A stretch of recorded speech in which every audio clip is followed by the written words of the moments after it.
and gentlemen, the story you are about to hear is true. Only the names have been changed to protect the innocent. Fatima Cigarettes, best of all long cigarettes, brings you Dragnet.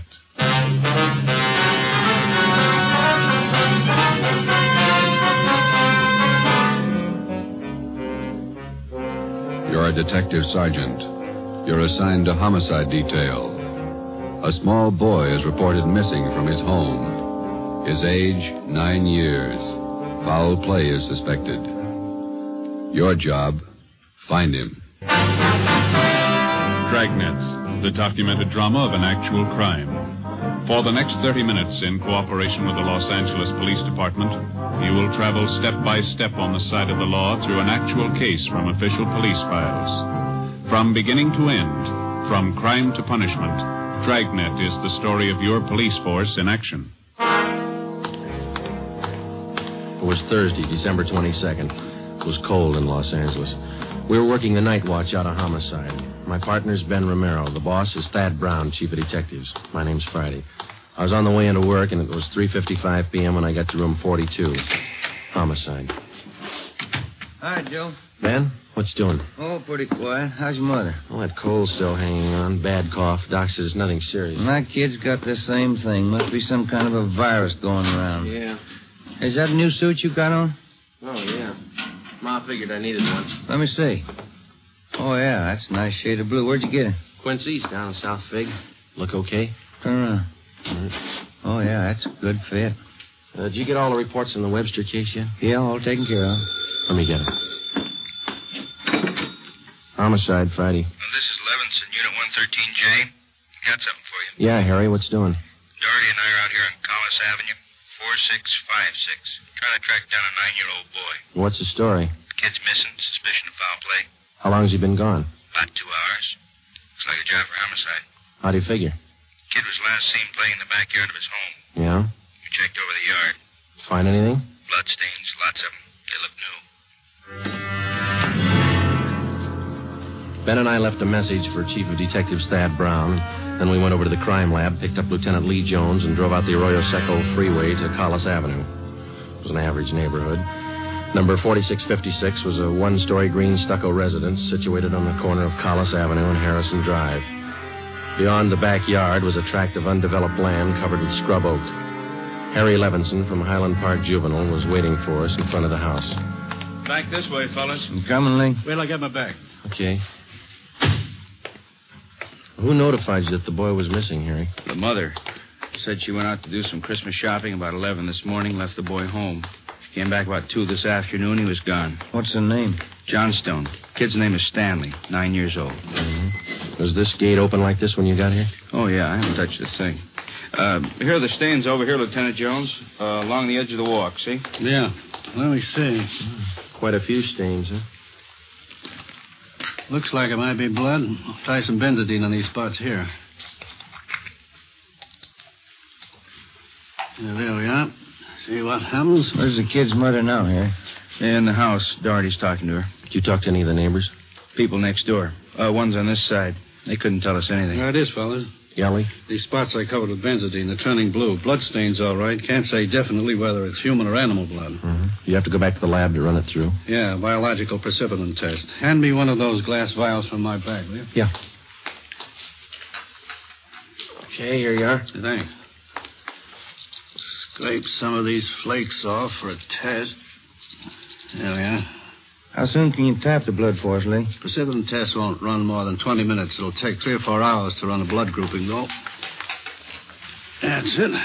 Anything else you want to check? Levinson, anything else? Oh, right here, my handkerchief. Empty shell. That marker over there by the rose bush, that's where I found it. From a .22, huh? Yeah. Might tie in, might not. Mark it and dump it in this envelope, will you? Oh, yeah. Shell. There you go. Did you get out a missing broadcast on the boy here? Doherty did about half hour ago. Oh, here's a description here. Mm-hmm. Thank you. Mother know about the bloodstains? No, we didn't tell her. She's worried enough already. And she has no idea what might have happened to her boy? No more than we do. She checked all her friends, relatives. We're covering the neighborhood. No trace so far. Not much to go on. Bloodstains, empty cartridge. Could mean 100 things. Any ideas, Friday? Yeah, just one, and I don't like it.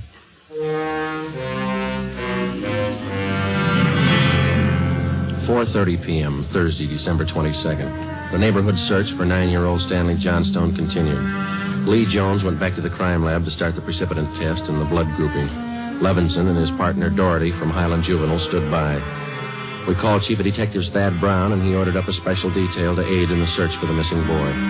Ben and I questioned the boy's mother, Mrs. Ruth Johnstone, a woman in her early 40s. She seemed fairly calm under the circumstances. Miss Johnstone, is your boy Stan in the habit of wandering off without telling you where he's going? No, he's not in the habit of wandering off, but he has done it before. When was the last time, Miss Johnstone? You don't have any children, do you, Sergeant Friday? No, I'm not married. Well, there comes that time in every young boy's life when he feels that it's time to leave home, to go out on his own. Usually happens somewhere around 8 to 10. I think I know what you mean. I got a boy. Well, then you know how it is. My husband and I scolded Stanley one day after school. He was quite put out about it. He thought George and I were unfair. Packed a few of his things and left. How long was he gone? Oh, no time at all. About 2 hours. I was worried about him, but my husband said to leave him alone. Said every boy had to go through that stage. Well, then you think he's run away from home again this time? Yes, I think so. He's been gone about 4 hours now, and I have a funny feeling about it. Did you and his father have some misunderstanding with the boy recently? Well, that's just it. We haven't. I don't mind telling you now that we're talking about it. I am getting worried. Any place around that he might like to visit? Hobby shop, playground, where he might be? Yeah, there's Jensen's model shop and little Shanna Burroughs, but I've already called them, and he hasn't been seen all day. I called all his friends. They have no idea where he is either. We'd like a list of all his friends and the places that he was known to frequent. Oh, yeah, all right, I'll give them to you. Where do you suppose he is? Where's your husband now, Miss Johnstone? Oh, he's at work. George works for the city. He's a fireman. What house is he stationed at? Engine Company 12. He's working the A platoon. He'll be home tomorrow morning. I haven't told him that Stanley's gone. Was there any chance that the boy might be down at the firehouse with his father? No. No, he seldom goes down there anymore. No, I don't think he's there. I'm awfully worried. May I call my husband? Certainly. Go right ahead.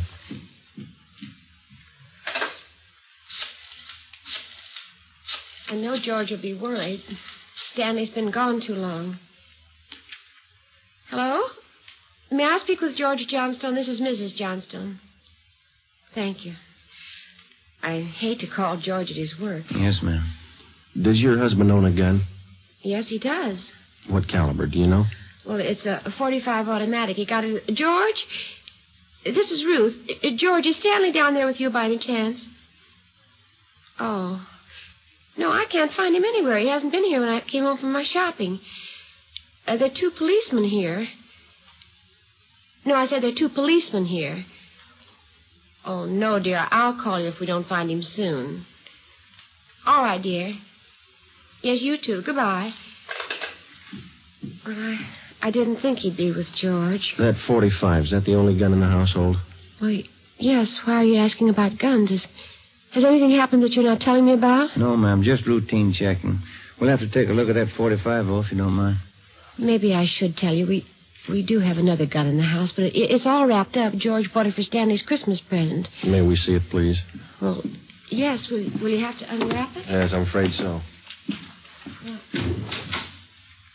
I think I can reach it. We had to hide it. So let me see. Oh, here's the paper it was wrapped in. Stanley must have found it. It's gone. See, here's the gift card and the box the gun came in, the rifle. Can I look at that box, ma'am? Thank you. How about it, Joe? .22 caliber. Thursday, December 22nd, 5:15 p.m. It was getting dark. The search for the missing boy continued. We checked the list of Stanley Johnstone's friends. None of them or their parents had any idea of his whereabouts. We talked with Levinson again. He had been in touch with the detail combing the neighborhood. They'd found nothing. We went down to Collis Avenue and 10th Street, service station on the corner. 1 nickel, Joe? No, I got one. You watch for that, huh? Yeah. Okay.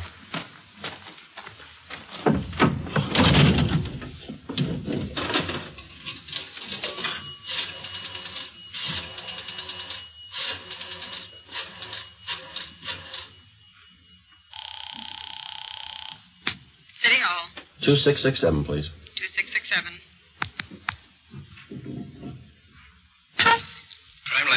Hi, Lee. Joe Friday. Yeah, Joe. Any sign of the Johnson kid? No, not yet. How are you coming? Finished the precipitin test. It's human blood. Yeah? Working with the blood group now. Do you know what type the Johnson boy has? Well, we didn't want to upset his mother. Thought we'd wait till the last thing. We're still in the neighborhood. Check with the family physician. That way you won't disturb him. Yeah, we figured on that. Oh, just a minute, Lee. Yeah, Ben. Boss just pulled up. Okay. Thad Brown's out here now. I'll check you later, Lee, huh? Yeah, right, Joe. All right, goodbye.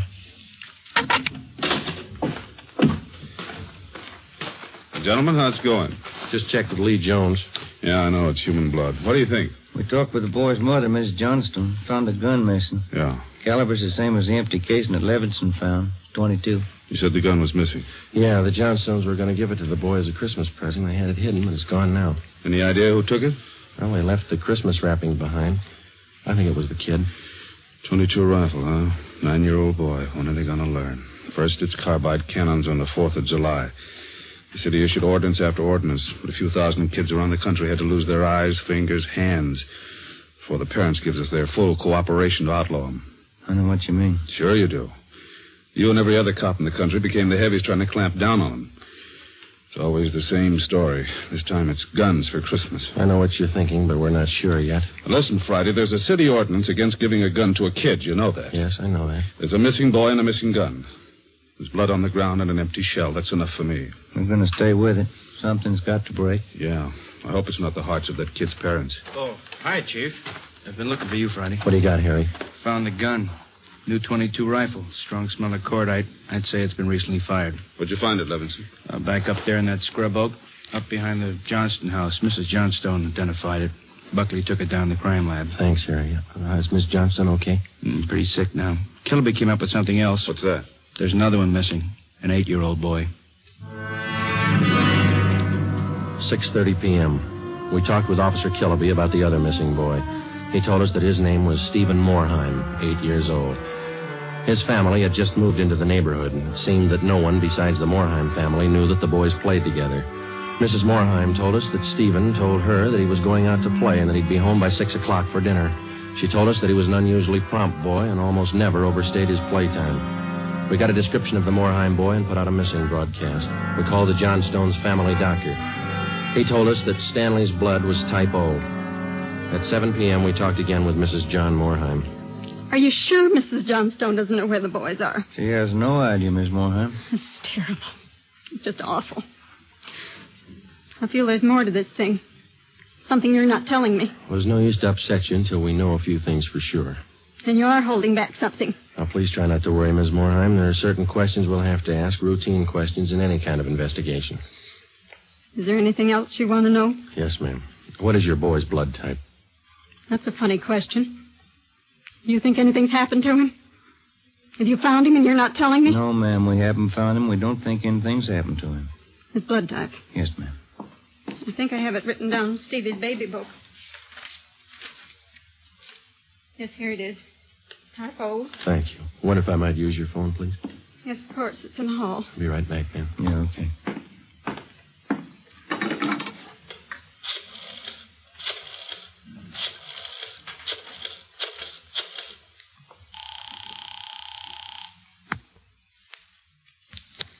City Hall. 2667, please. 2667.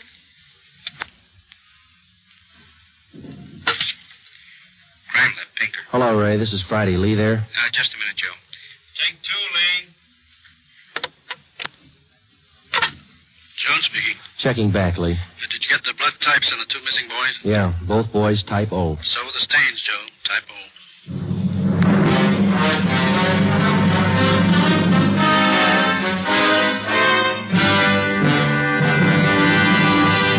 You are listening to Dragnet for the solution to an actual case from official police files.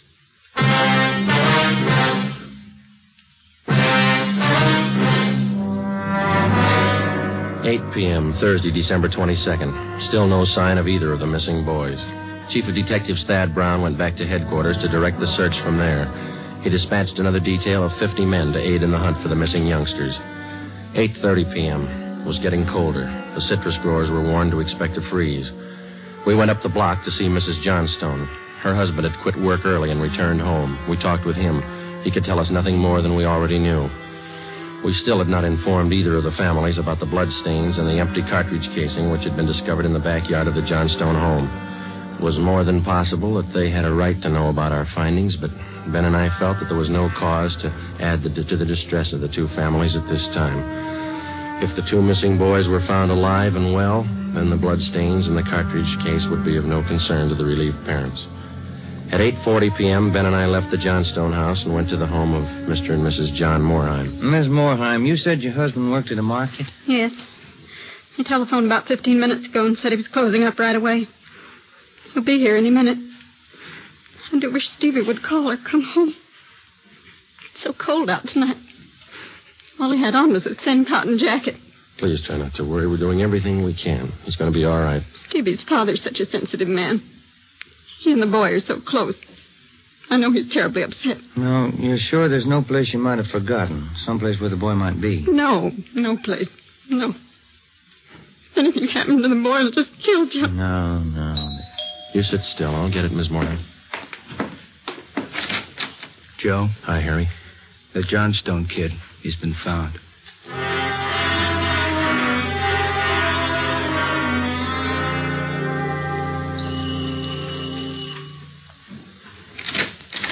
Oh, he's home, Sergeant. He's come home. Thank God he's all right. Where's he been? Did he tell you? No, he didn't.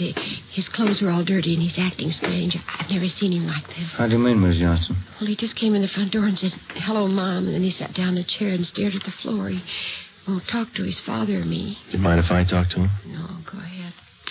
I asked him about the little Moorheim boy, and he wouldn't tell me a thing. Where is he now? In the living room. Looks all right. Yes. Son, this is a police officer. He wants to talk to you. Now, don't be afraid, dear. He only wants to ask you some questions. Son. You see, Sergeant? Stanley, come on, look at me, son. Get your head up, youngster. Come on, now that's better. I had your mother pretty worried, you know that? You want to tell us where you've been? I wish you'd try to get him to eat a little something. Do you hear that, son?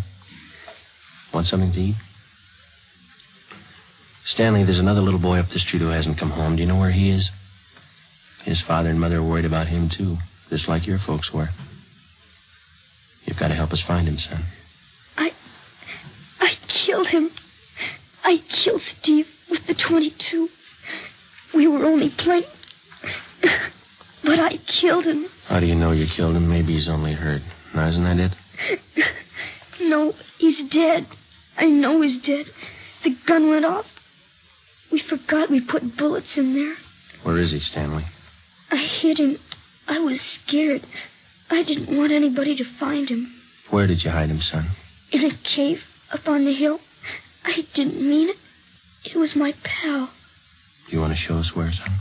Yes, I'll show you. Please don't send me to jail.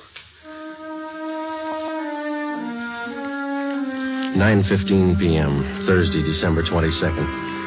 9-year-old Stanley Johnstone led the way up the hill behind the backyard of his home. He showed us the wagon he moved the body in. His father came along with us.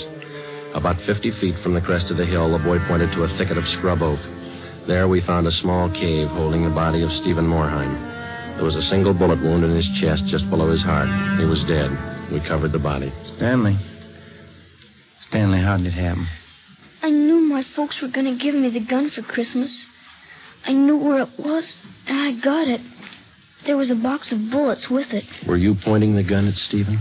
No, sir. No, sir, I wasn't. It was Steve's turn to play with it. I was chasing him. He tripped over the stump there in our backyard and fell. The gun hit him in the stomach, and it went off. Why do you think you killed him if you're telling us the truth? I'm telling the truth, honest. That's the truth. All right, I believe you, son, but why do you think you killed him? It was my gun. Steve would still be alive if I didn't go and get it. I should have waited till Christmas. It's all my fault. Where have you been all this time? In the cave with Steve. What were you doing in there, son? I was praying. I was praying for God to make him alive again.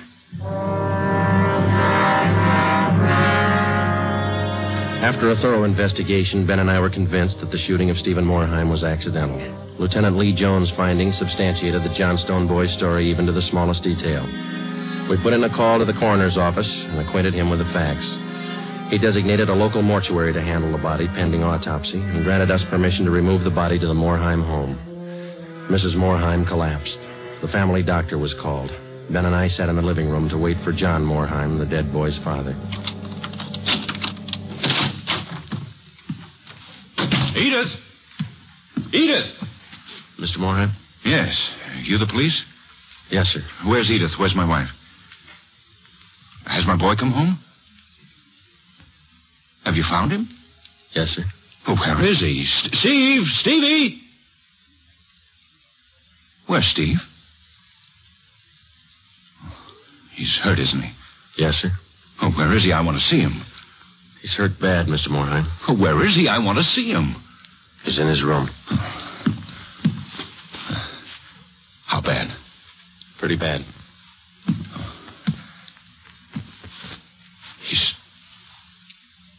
He's dead. All right, if I go in. If you want to. Will you go with me? Sure. Don't make it any harder on yourself, Mr. Moorheim. I want to see my boy.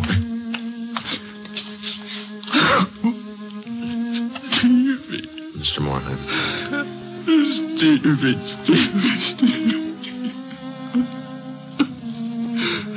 Listen to me, son. We've got you a lot of nice things for Christmas. Everything you wanted. I got you those 3 new cars for the train. The one with the searchlight really works.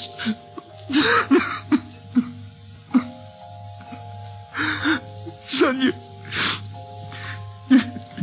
you got that new switch you wanted to, and a lot more track.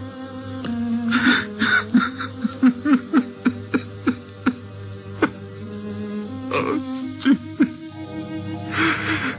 Now you can have a big layout. You know that new baseball that you saw? Well, I got it for you. Steve. That cowboy outfit you wanted, I got that too. Mr. Moorheim. Come on, Joe.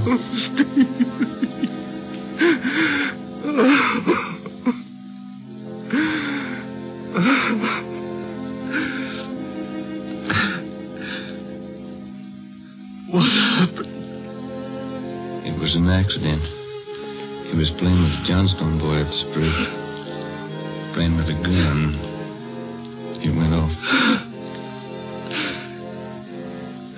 What was the other boy's name? Stanley Johnston. It was an accident. Mr. Moorheim, where are you going? I want to see that boy. We had no idea what the dead boy's father had in mind.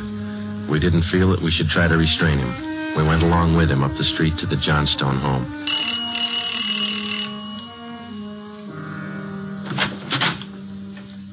I'm Stevie's father. Where's your boy? I'm sorry. Where's your boy? He's right here. Won't you come in? It's all right, Miss Johnstone.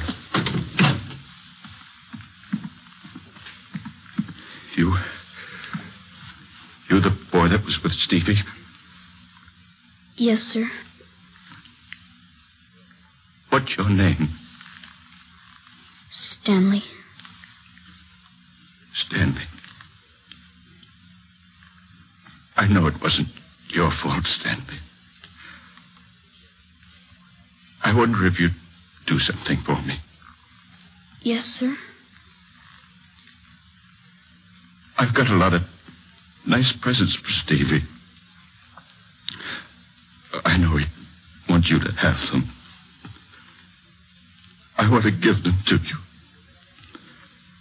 Christmas Eve. Mom? I think that would be a fine idea, son. Come on, Ben.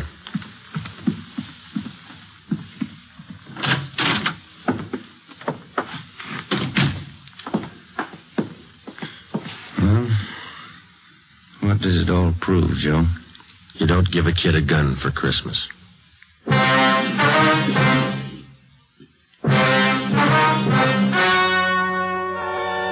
The story you have just heard was true. Only the names were changed to protect the innocent. On December 24th, 1948, a coroner's inquest was held in the county morgue, city and county of Los Angeles, state of California. In a moment, the results of that inquest.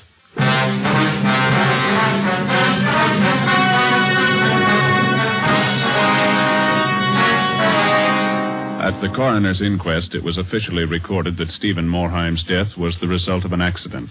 Stanley Johnstone, age 9, was absolved of any legal responsibility for his friend's death.